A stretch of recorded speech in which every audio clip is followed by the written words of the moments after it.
Hello, everyone. We are now live, coast to coast, for What Works Now, the latest in how to attract quality SSD cases in 2022. My name is Doug Cardinelli.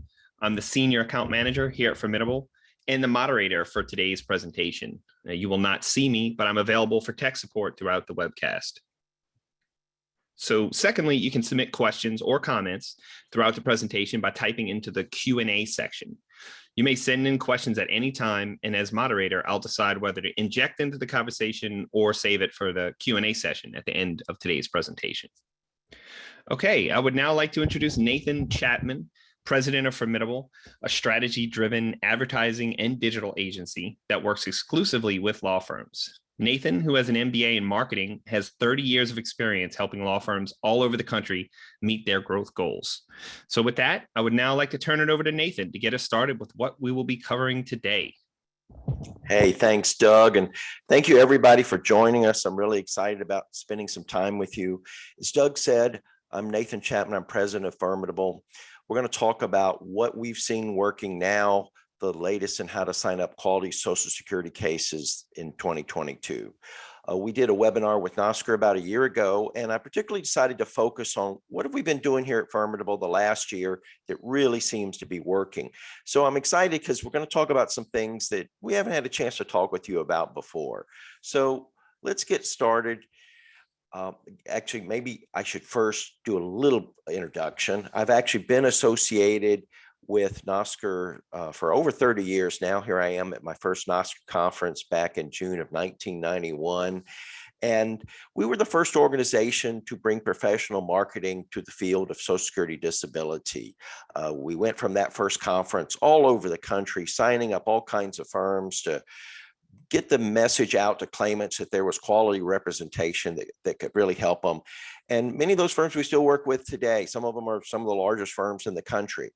What's great is when you get to do so much work within the same type of industry is you develop expertise. You get to see patterns. You get to see when things are working and you learn from that. And you get to see when things are not working and you can go study that and learn from that.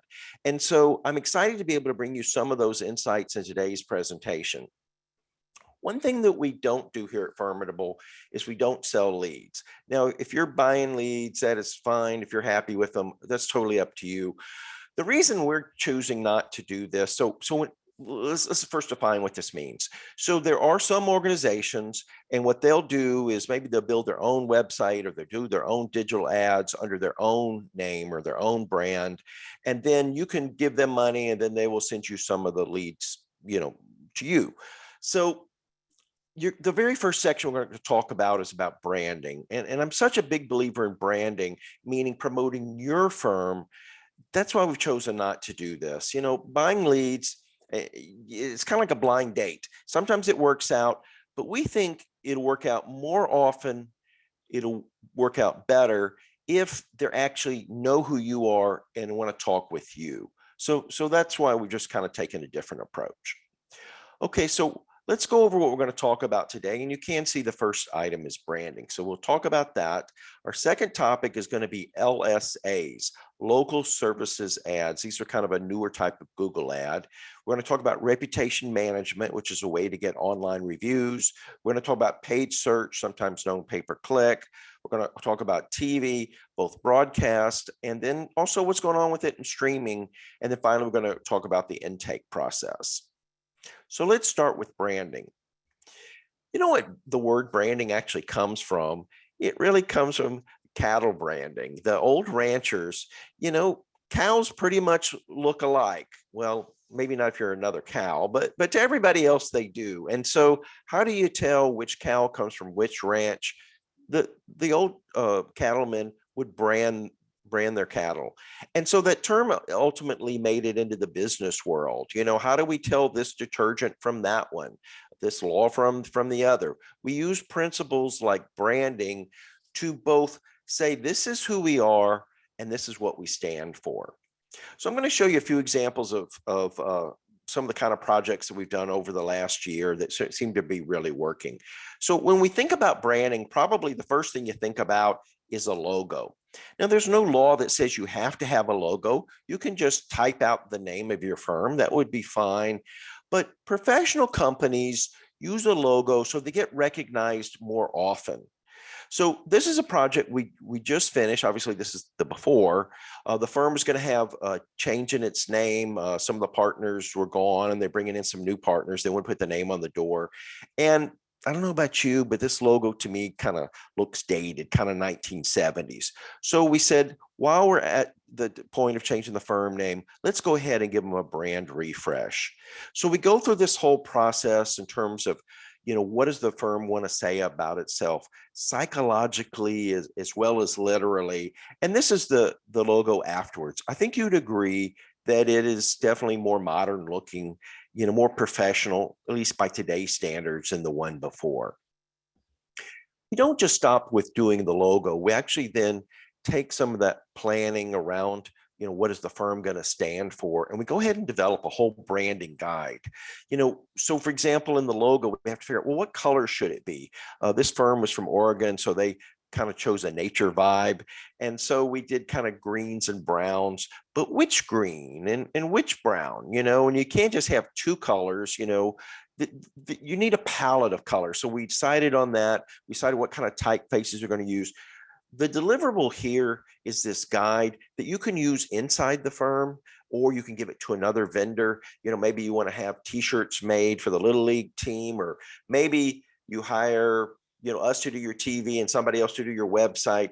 This guide can kind of help keep everybody on track so you have brand consistency.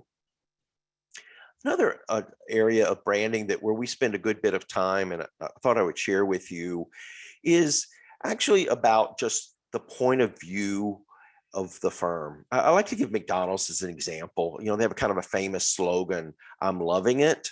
But when you go to see a commercial for McDonald's, you don't see the CEO in the corporate offices, telling that, all about himself. The I'm loving it is not him loving selling billions of hamburgers, although no doubt he does.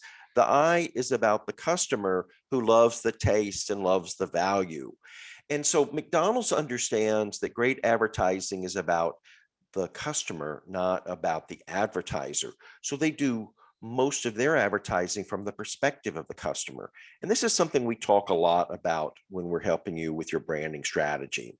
I'll give you one other service that sometimes we get the opportunity to do, and that's some market positioning consulting. So market positioning means understanding your competition and where do you fit in the marketplace. So for example, let's say 7-Up, they're competing against Coke and Pepsi. Well, you and I can think of ways in which 7-Up is different from Coke and Pepsi. That would be the kind of thing you'd want to communicate so they just don't think you're just one more cola. Because yes, you are still a soft drink, but you're different in some ways. So we actually do consulting around this sometimes, where we will study the competition, we will study the firm. Now, in this case, we're going to use this one example. This is a firm in Ohio, been around a long time, well respected. They did all kinds of legal services, PI, Social Security, veterans, workers' comp. So we had to figure out what was the commonality between all of those types of services. How is it different? What can we say different than the competition? They had a couple of other things going on we decided we wanted to try and address at the same time. So the firm was having a generational change. The firm was called Hornstein, Nicholson, and Blumenthal. So Mr. Hornstein, Nicholson, and Blumenthal were all starting to, step back and, talk about retirement. And so we wanted to build on that great foundation and that great legacy, but maybe given a fresher image for the new leadership that was coming in. And as you can imagine, with a name like Hornstein, Nicholson, and Blumenthal, that's hard to remember. It's hard to spell. I'll be honest with you. It took me quite a while before I had to stop going to look up exactly what it was. So we wanted to see if we could figure out how to address that also. So we went through this whole process, studying all these kinds of things, and our deliverable was a tagline. We came up with them for them, helping me, that's H&B. And that really solves a lot of these things. It's way more memorable. You can find them by Hornstein, Nicholson, and Blumenthal, or you can Google them by H&B. The fact that it's rhyme makes it makes it memorable. It's kind of a little hipper, a little catchier. Helping me was also something that we found through every department. They were very focused on helping their clients. But the me in this sentence is not just like McDonald's. It's not about me, the lawyer. It's about me, the client. So it's client centric. So anyway, we did a lot of things by taking time to build a strategy first before we started building websites or shooting commercials and things like that. Okay, with each section, I'm going to end with a few tips. And in this one, it's really important that you keep, regardless of your platform, your logo consistent. Now, that's sort of marketing 101, but I look at a lot of law firm marketing, and it's often not true for law firms. I will see commercials with one logo, and then they hired somebody else to do the website, and so that it's an entirely different logo over there. If you don't have it under one roof like at Firmidable, then you need to be the guardian of the brand consistency and make sure that it stays consistent. And then within all of your marketing, whether it's traditional like TV or digital, look for opportunities to make the claimants the star. There's going to be a role for the lawyers. We're not going to forget about them, but try and speak more about the clients than you do yourself. Okay, section number 2, we're going to talk about local services ads, or LSAs for short. Okay, here's a Google search. I did a screenshot. If you look at the very top of the page, there's these ads with pictures. So these are LSAs, local services ads. Powerful because they're at the top. Even more powerful is on a smartphone. And if you're in the Social Security disability business, I can promise you that more of your website traffic comes from people on smartphones than it does on desktops and laptops and things like that. And so since the screen is smaller, these kind of ads are even more powerful because they're at the top. So here's why we like these ads. They've only been around about a year. Well, I just said they're at the very top. Of course, we like that. You might have noticed they also had pictures. So photos are very powerful. They draw the eye. So that we like that. That's important. I don't know if you noticed, Google makes you fill out some forms, and they have to approve you, and then your Google screen, that's supposed to give extra confidence to the public. I don't know how much the public notices and cares, but it doesn't hurt. It's fine. One thing that's different about these, unlike the more the prevalent, the ads that have been around a long time, the pay-per-click ads, these are not pay-per-click, these are pay-per-lead. So it's kind of nice. Sometimes people would click on your ad and then, go away, decide not to go forward. Well, in a pay-per-click ad, you pay for that. In a pay-per-lead, you don't. So that's a plus. The other thing that we like about these ads is they're what we call high intent. It's somebody looking for a lawyer. So they literally, when Google created this category of ads, it's for professional services. You could see these same kind of ads if you're looking for a plumber. All right. So if somebody says, hey, I'm looking for a disability lawyer, that's really good. We just need to put our pole in the water when the fish are biting. So we like all of those things. What's the downside? Everything has pluses and minuses. Well, one downside is the flip side of what I just said. They do have to put in the search term lawyer or law firm or attorney or something like that. So it's good when they do, but sometimes they have really good searches and they don't. So if they said, how do I apply for disability benefits? How do I prepare for my Social Security hearing? I don't know about you, but I wouldn't mind showing an ad to somebody who's doing that kind of search. But if they don't have the word law firm or lawyer in it, those LSAs are not going to show up. The other thing we don't like quite as much is they're more expensive than a pay-per-click ad. It can be significantly higher. Now, as a reminder, we just said, oh, but they can be higher intent. Somebody doing that, how do I, apply for disability benefits? Well, yeah, I'd like to show them an ad, but they may be intending to do that on their own. If they actually say they want a lawyer, that's a little, closer, a little farther downstream. So, it could be worth paying the higher cost for it because they're more certain to be a better quality lead. But I don't like that they cost more. So it's a balancing game. The other thing we don't like quite as much about LSAs is there's a lot less control by the advertiser. Remember that firm I mentioned from Ohio where they do personal injury and Social Security, and they do veterans and they do workers' comp? Google won't even let us say, okay, we'd like to have 50% personal injury and 25% Social Security and, et cetera, et cetera. They won't let us do that. Honestly, that's kind of frustrating. And similarly, we get all kinds of data with pay-per-click, and Google doesn't really share it back for LSAs. So we're not liking that as much either.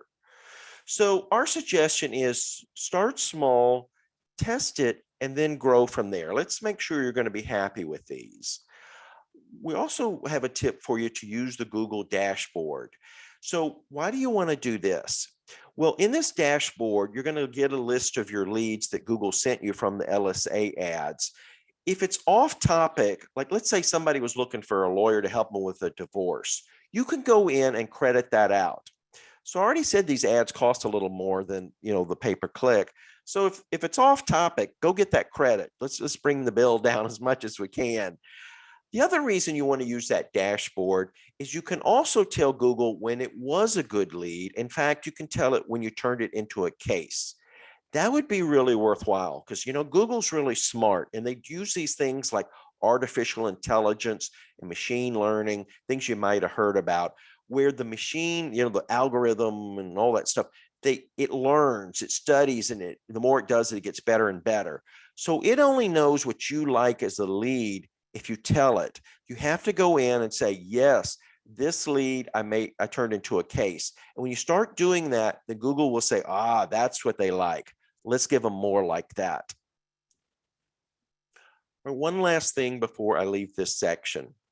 All right, notice in the LSA ads at the top, you see these stars. So these are the Google reviews. In fact, Google says that in order for you to have an LSA ad, you have to have a good score of 4 or more, and you have to have a good number of leads. Now, interestingly, when we did this screenshot, look at the guy way on the left. He doesn't have any reviews. Google actually says that's not supposed to happen. He shouldn't even show up at all. So that's what I mean. The data is really kind of weird here. We see things that aren't supposed to happen. But if I were you, I wouldn't count on being the guy on the left. If Google says you better have reviews, if I were you, I'd go get reviews. How do we do that? Well, it takes us to section 3, reputation management. This is how we get more and better online reviews. So as an example, I'm not going to use a Social Security law firm. I don't want to embarrass anybody in our audience. This is the law firm that I use for my corporate work here in New Orleans, where I live, my contracts and intellectual property, things like that. So this is a really good firm. They're one of those, downtown firms with over 100 lawyers, and, they've been around 100 years and they know what they're doing. But look at this. Their score is only 3.7. If you're less than 4, that's considered mediocre, and only 3 reviews, that's not very many. So Google would look at this and say, oh, this is a pretty mediocre firm that nobody cares about. Now, I know that that's actually not true because this is a big firm that I just told you about, but Google doesn't really know that. So you need to pay attention to the things that, Google says, help it figure out whether to rank you or not. I want to say last thing about reviews. Everybody gets an occasional bad review. And every now and then somebody will say to me, how do I get that bad review down? It's really hard to get them taken down. So the way we're going to address this is get you more reviews, more positive reviews. One of the problems, the score we're looking at here is probably so low is there's only 3. So it could even be, 1 out of the 3, was bad, and maybe the other one's a 4. When you don't have very many, then a bad score, somebody mad can really drag you down. Okay, these reviews are important because we talked about they're going to affect your LSAs. They're going to affect whether you show up and, maybe even the price you pay for them. They're going to affect your Google ranking. That's true because of the number of reviews and the score. And we don't talk about this as much. They can also affect how you do with the public. So we talk a lot about how do we hide those bad reviews, And the problem is that the public, if they see that, if they go, oh, 3.7, that sounds pretty mediocre. If they start reading those reviews, I'm sure you've had that experience where you've read some bad reviews. You go, oh my gosh, this sounds pretty awful. Maybe I should keep looking. You just can't ignore all of this. You may not even know that somebody went away because they didn't like those nasty reviews, even if you think the reviews are unfair. Okay, so how does reputation management work? Well, step one is you need to win the case. We're only going to ask somebody to give us a review if you win the case. I think that's for obvious reasons. Step two, somebody on your team, an employee, doesn't need to be a lawyer. We're going to train them on how to do the follow-up. They get the notice from internally, hey, we won this case, and they're going to send an email or a text asking them to maybe give us a review. Honestly, we think the texts are even better, so we're going to encourage you to do the text. It's going to be kind of a friendly user face where they can just click on it, and with one click, they can leave you that wonderful review because they're so happy you just won their case. Let me tell you, I've been doing marketing for over 30 years, and it doesn't matter what we're talking about.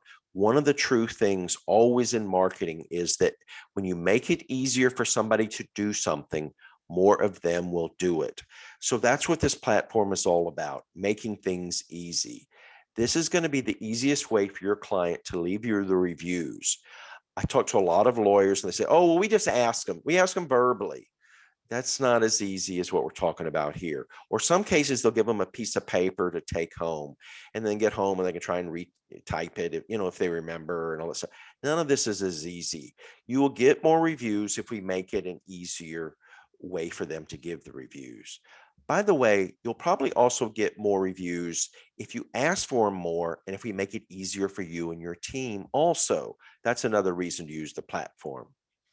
One other thing on making things easy, you really should respond to reviews. So we're going to make it easy for you there too. We're going to put all of your reviews in one place. Now, right now we're just looking at Google reviews, but your reviews, we could also try and get you more for Facebook or Avo, one of those legal directories, something like that. And you should really respond to them, whether it's positive or negative. You should respond. If it's positive, you thank them. You can even work in a little extra information like, thank you, Susan, for that wonderful review. It's reviews like this that make us dedicated to helping people who can't work for over 50 years. You just worked in a little piece of extra information Susan didn't even put in her review. You also want to reply on the negative reviews. It's kind of like political advertising. It's well known that if the other side is saying nasty things about you in a election and you don't respond, the public decides it must be true. The same thing here. So sometimes you may say, well, I ain't even heard of this client. I have no record of this person being a client. Whatever it is, you want to say something calm and soothing and say, you can say, I'm sorry, we don't have any record of you being a client. Call my office and let's see if we can straighten it out. The public's willing to, because that's who we're playing to here. It'd be nice if you went over the person who complained, but we really are playing to the public who's reading these reviews. And if they say, oh, he said something really nasty, but you sounded kind of reasonable and calm, and yeah, you can't win every case, they'll say there's two sides to every story and we can mitigate that damage. Okay, so there's clearly some thought and responses that need to go into all of this. There are platforms out there. You can Google around and probably find a variety of different tools that you could use. So I don't mean today to be, I want to teach you something. I don't mean today to be a big sales pitch, but when there's sometimes I just need to kind of explain things. And this is one of those times. Yes, you can absolutely, you can go just find an independent platform. If you let us help you with it, we're going to make it easier for you. We're going to customize things. We're going to give you templates. We've already kind of come up with some sample wording that you can use in asking for the reviews or replying to the positive or the negative ones. You can tailor it from there if you like, but it's helpful not to start from scratch. So anyway, we would love to help you with that if that would be something you'd like to talk about. So our tip in this section is we talk so much about the reviews, but sometimes the reviews are not the problem. Sometimes the service is the problem. Don't forget to pay attention to what those negative reviews said. You know, maybe there's just a symptom of the problem. If they're saying your people are rude, maybe some of your people are being rude. Maybe you need to take this as an opportunity to see if you can actually improve the situation, not just the reviews. Okay, section 4, paid search, which we also call pay-per-click. All right, here's that slide we saw a little while ago with those LSA ads at the top. Below that is not what we call the organic listings. Organic means your website listings are your number one for your category. But the second category here is these paid search ads. Actually, in some parts of the country, they're still rolling out those LSA ads. This may even be the top section. So it's either number 1 or number 2. It's still above the sections, with the rankings, just the pure website rankings. Okay, why do we like paid search? And we do a lot of paid search here. Well, we already talked about that there's some really good searches out there that don't use the word lawyer or law firm. So we want to show up in those kind of searches also. We talked about control issues. So there's a lot more control over which ads run, not only PI versus Social Security. Maybe you want to push applying over being denied or vice versa, or children's cases. We can get way more control on what kind of ads run, how many. The LSAs, you can't even always run as many as you want just because that control thing that's going on. And the cost per lead with paid search can actually be a lot less than with LSAs. So ideally you would have both, so that we get the lower rate from paid search and the higher intent from LSAs, and try and get that balance. Oops, wrong way. Here we go. One last thing I'd just like to say. Again, I'm not trying to sell you, but I find law firms don't think about this very much. A lot of times I'll talk to them, they'll say, oh yeah, we do pay-per-click. We got a $50 coupon in the mail from Google, and so we do it ourselves. Well, why would you might not want to do that? For one thing, we have a team that does nothing but this. We focus on it. It's ironic. I speak to Social Security attorneys like all of you, and you will tell me how I should never, ever go do my own Social Security claim. There are things about Social Security I don't even know that I don't know, because you're an expert in your field. So that same principle applies to us. We're just going to know a lot more about it. For example, lots of times when I see law firms do the paid search themselves, now some of the leads will be phone calls, but some of them people want to read something more, and they'll just send them to the website. That's not ideal. We would build for you customized landing pages. Websites have to be broad because we don't really know why people are going there. Somebody's going because they applied or need to apply. Somebody else going because they got denied already. And so we have to be broad. We don't know why they're going. We do know that about the landing pages because we know what ad they clicked on. So if they clicked on an ad about how to apply, then the landing page can be 100% about applying, and that's going to help you convert better. Another reason you might want professionals like us to help you with your paid search campaign is I find that when law firms do it themselves, they do maybe 5 or 6 different keywords, things like, Social Security disability lawyer near me. Now, those are really good keywords and there's nothing wrong with them. The only problem is they're so good, they're so popular. Well, the way Google charges for these ads, it's in an auction. And by definition, an auction is influenced by how popular it is. The more people bidding, the more the price is going to go up. Now, on the screen, you see this expression, a long tail keyword. That means that there's people who type out something as long as, if I have fibromyalgia, can I get Social Security disability? You probably may not, buy keywords on something that long, because in fact, my team is going to probably bid on over 100 different keywords for you, or variations of keywords, way more than you're going to be able to do on your own. And some of those more obscure ones can be perfectly good. They may not get clicked on as much, but they're going to cost so much less to run. even though it's not as popular, not clicked on as much, it's going to be a better value for you. So we're going to definitely bring your overall cost per lead down. Now, interesting, I say cost per lead. They do charge cost per click, but we need to study for you, okay, how many of those clicks become leads? So we're studying that whole thing, and we want to get that overall cost per lead down by doing this mixture of long tail as well as popular, phrases. And in general, as you can tell from this, I think we're going to study your campaign way more often and way more deeply than you're going to do on your own. In fact, we're virtually going to look at your campaign every single day to make adjustments. And what's interesting, you might tell me, maybe you're a really big firm. You say, you know what, Nathan, I'm just going to hire somebody, an expert in paid search, and I'm just going to have them do this in-house for me. That would definitely be a step in the right direction. And that person may be very talented.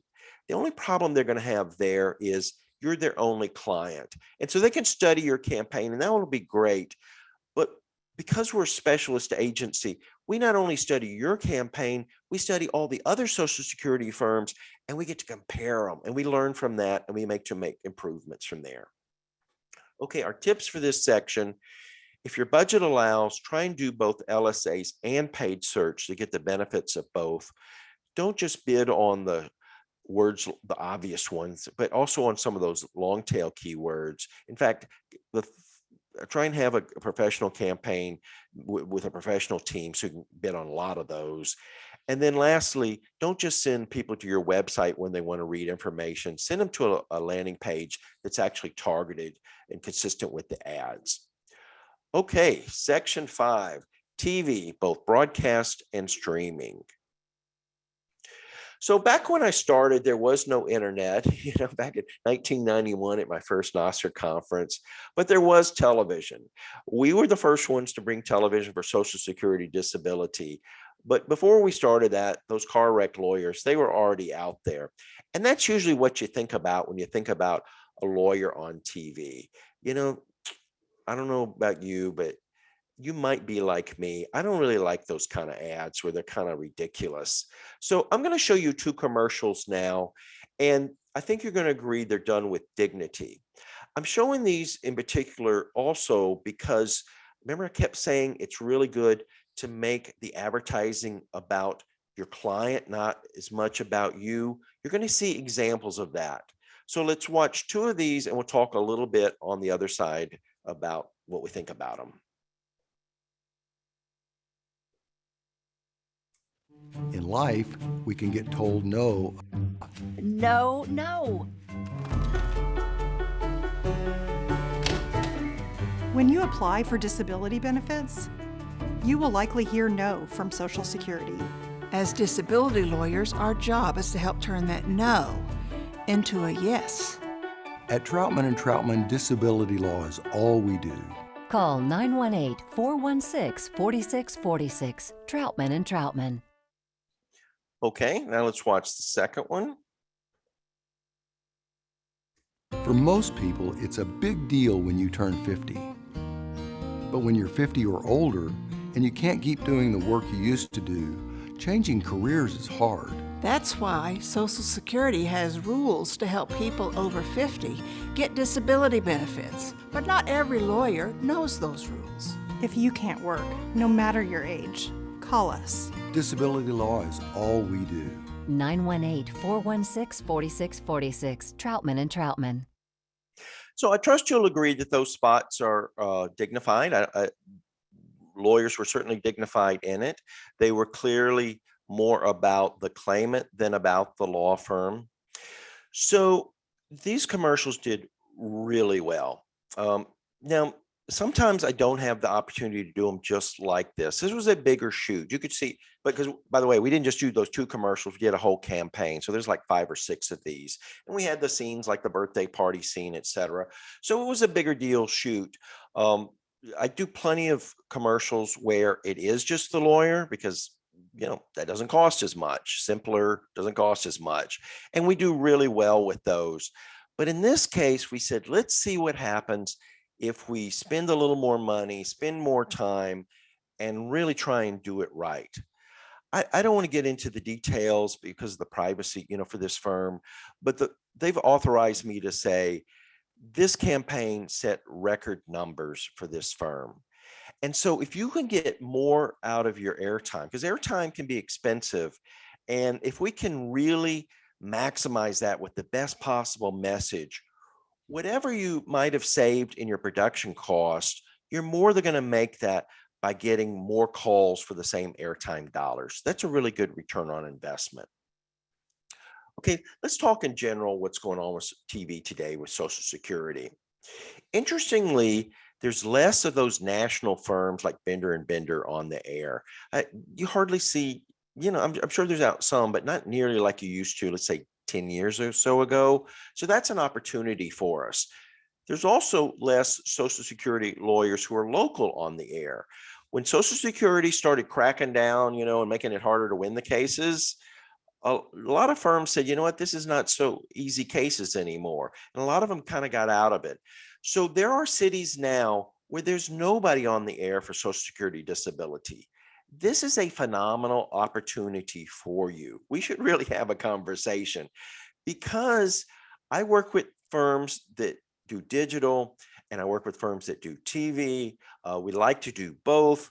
In fact, right now, my agency, revenue-wise, we're about 50-50 TV and digital. And I'm happy to do either one.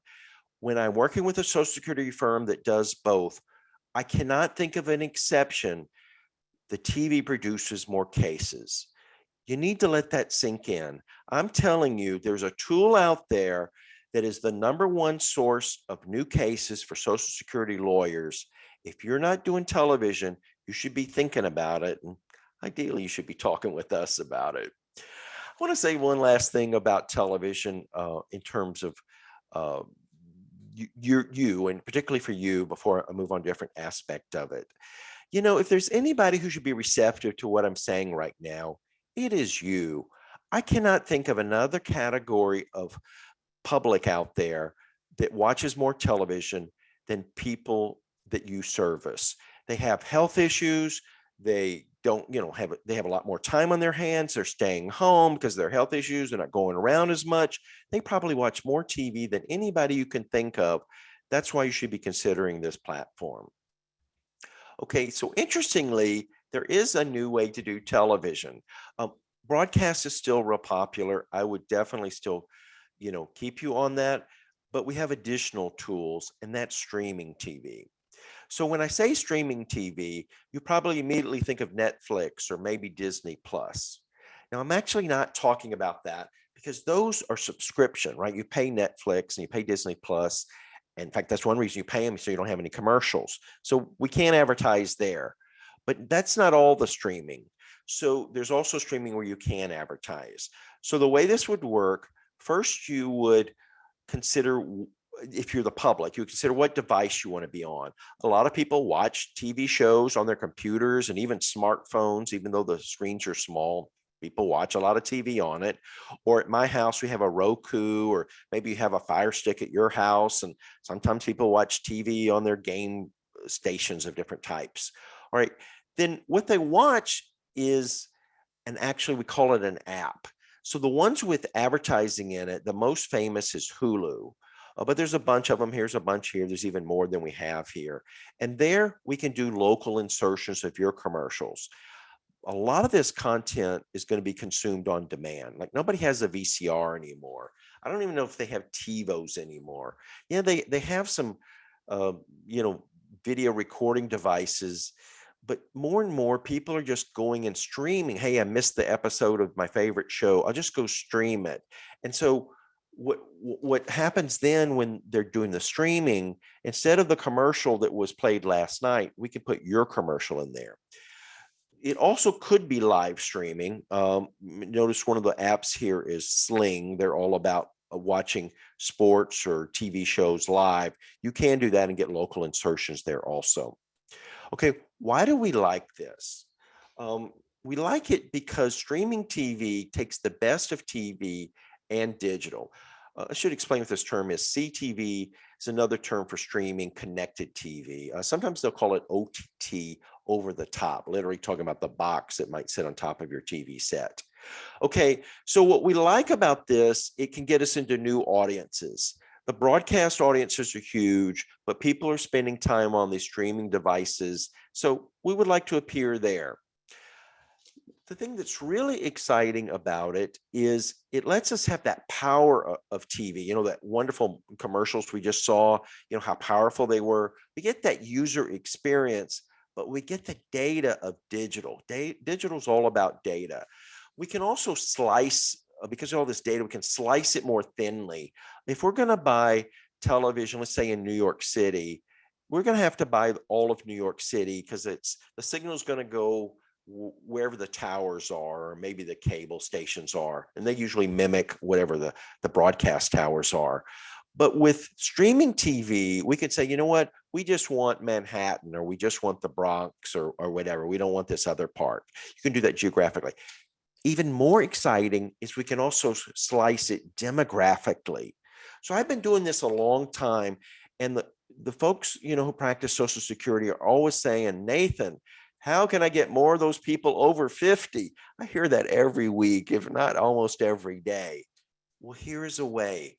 We can say, if this household does not have anybody over 50, don't even show them the commercial. Hey, it's a household of people in their 20s. Don't even run it there. That's really powerful. We can also look at other things like, are they blue collar, if you want to decide how much money they make, or even their interests like fishing and hunting and quilting and things like that, if you would find that helpful. Another way we can use the data aspect of this is through keyword targeting.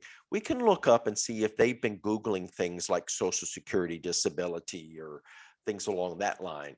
Wouldn't you like to show those people a commercial?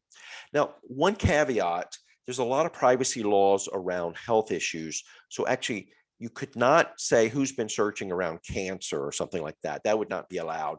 But things like Social Security disability or disability lawyer, I'd love to know that and show those people a commercial. Last thing that's super cool here and super useful is we can actually track if somebody in this household watched the commercial and then they went to your website, we can tell that. That's really nice. We're always trying to study, hey, how's it working? And we can see if they go from screen to screen. And we love that. Because in fact, we do live in a screen to screen world. When I first started out, we did a lot about talking with the phone number and having it long enough for people to run and get the pencil.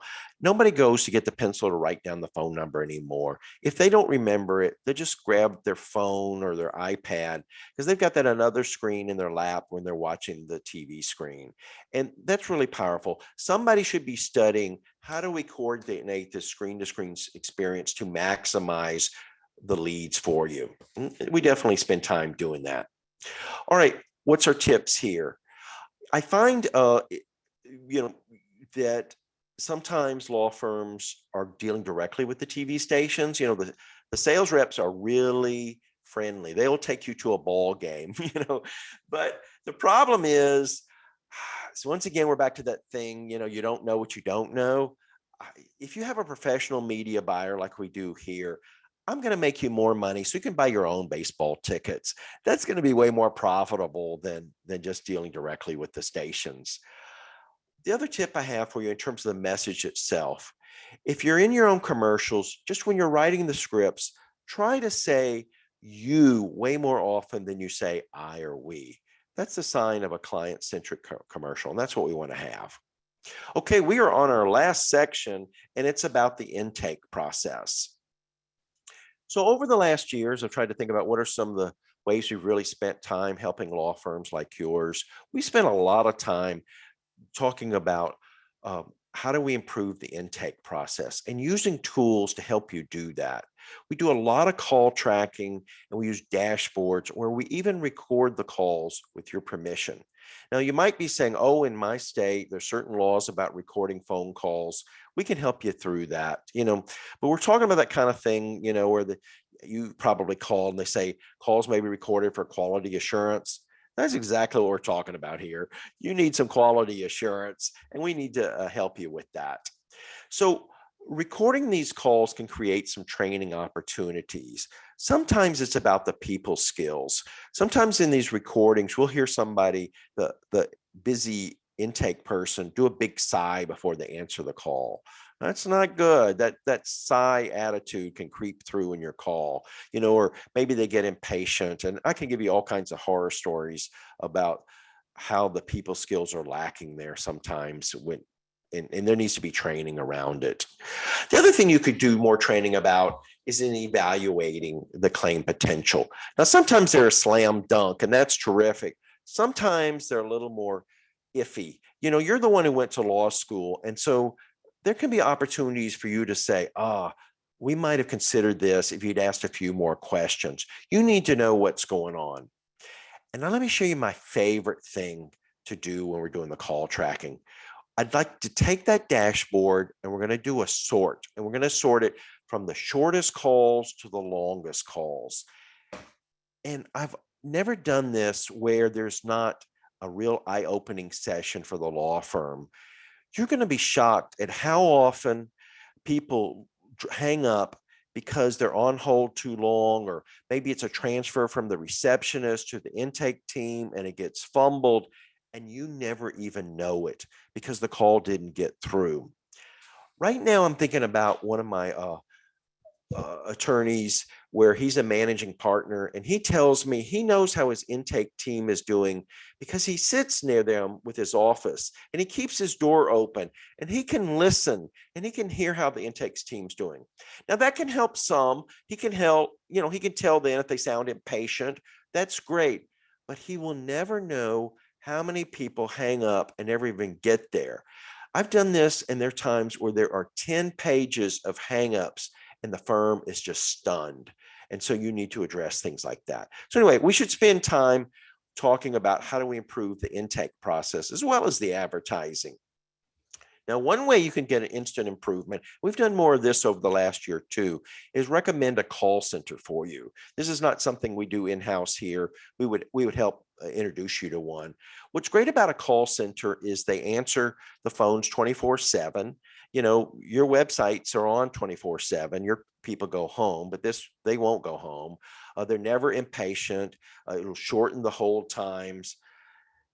Everything I just said was about inbound calls coming in. They also help you another way, which is outbound, because sometimes those leads are not a phone call. Somebody fills out a form.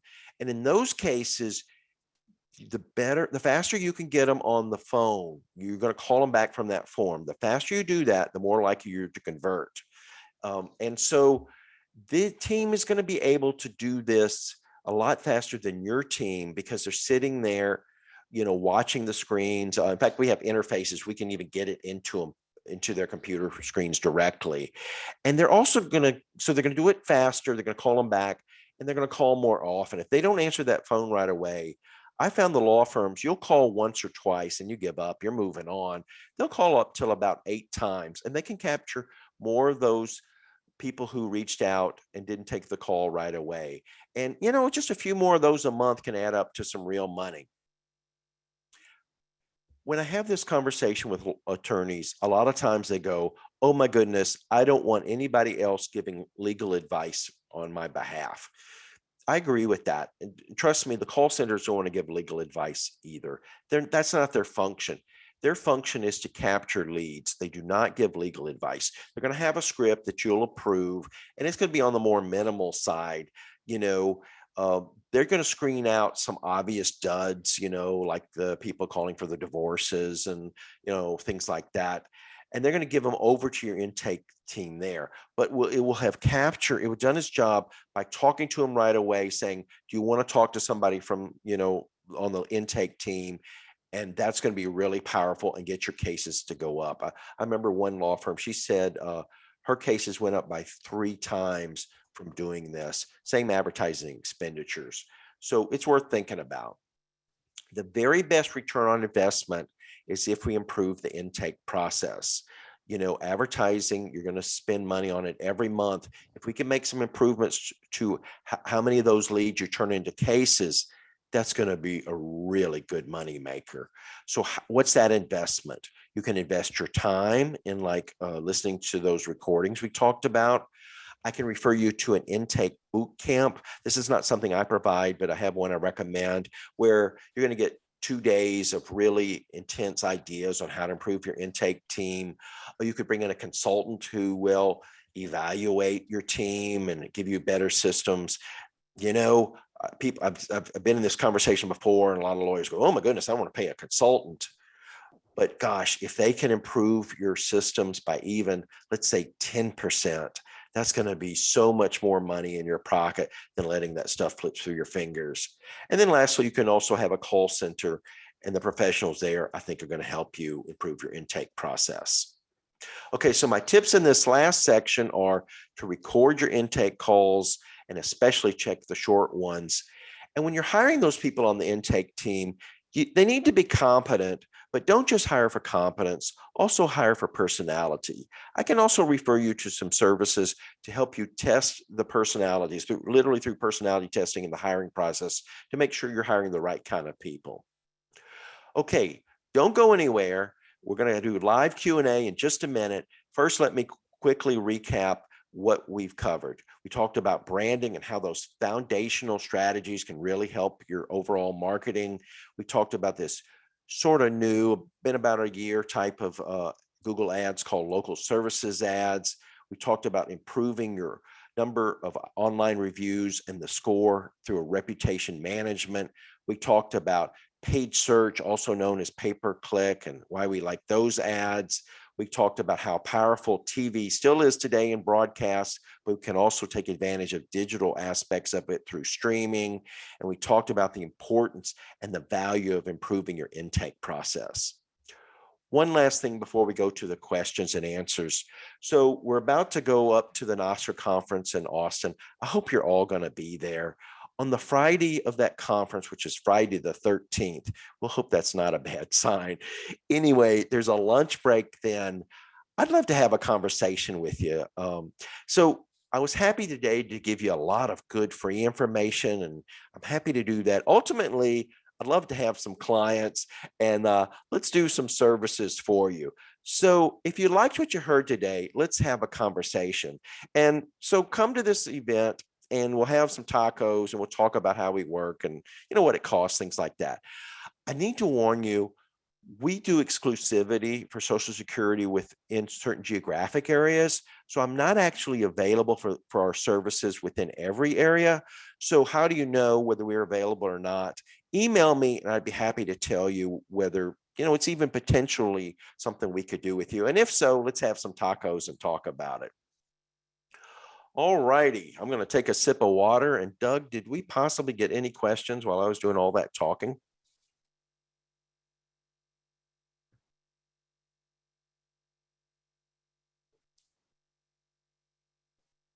And Doug, I'm not hearing you if you're there. Sorry, we did have one question, but we are out of time, unfortunately. We were supposed to end at 1:50. So we will follow up with that person directly who asked the question shortly. But thanks everyone for attending this webcast. We do hope you learned a lot from this presentation. And of course, nothing beats a one-on-one conversation. So we would actually love to see you at the NASCAR conference in Austin. So stop by our booth if you'll be there. You'll also receive a follow-up email within 48 hours with a link to view the recording of this. And as I said, we'll follow up with that one person who asked a question. But on behalf of the entire team here at Firmidable, thanks for joining us today. All right. Thank you, everybody. Go get some good cases now.